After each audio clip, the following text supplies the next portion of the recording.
Seattle, just a 1-point favorite on the road against Minnesota. I never feel great about a possible push, but you know what else I love? I love the under of 55. The run will be established. Come hell or high water, that run is being established. What's cracking, everybody? James Coe here with you. Let's talk about week 3 lines. And of course, we're recording this on a Monday, so of course the lines can change, and they probably will, but this is what I'm seeing. And of course, all lines provided by Bovada. All right, let's talk about the Cardinals traveling to Jacksonville. And the Cardinals are a 7.5-point favorite. But you know what? I still love the Cardinals, even with the line moving from 7 on the open to now 7.5. I tell you what, let me try to lock this baby in before it pushes to 8 or before the juice gets to like minus 120. Oh, by the way, Bovada right now, minus 105 on the juice.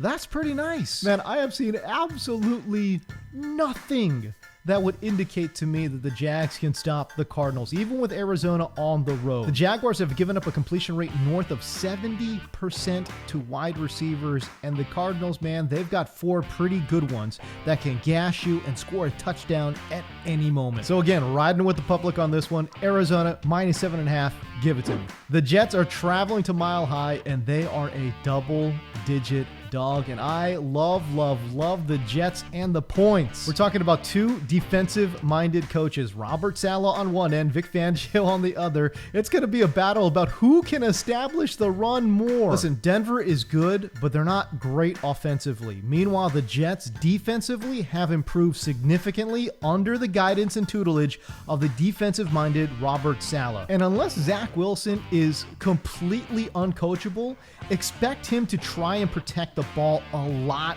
more this game. Robert Saleh probably going to try to protect his young quarterback by doing what?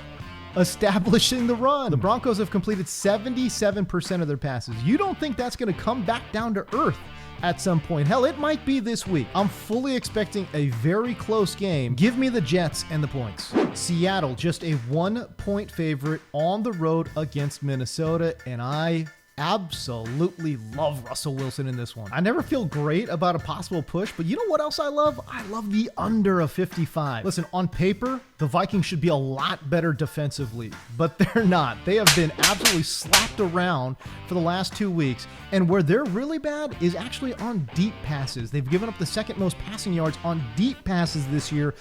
That's a problem going against maybe, possibly, arguably the best deep ball unit in the NFL in Russ, DK, and Tyler Lockett. Did I mention Russell Wilson is actually an undefeated 6-0 against the Vikings? But why do I love the under? It's because of Pete Carroll and Mike Zimmer, man. Between these two guys, the run will be established. Come hell or high water, that run is being established. All this talk of letting Russ cook and whatnot, you know what's funny? The Seahawks are still in the bottom 3 when it comes to total pass attempts. An over-under of 55 indicates a shootout, and I absolutely do not see it going that way. The last 5 times Mike Zimmer and Pete Carroll have squared up, it has gone over 55 just 1 time.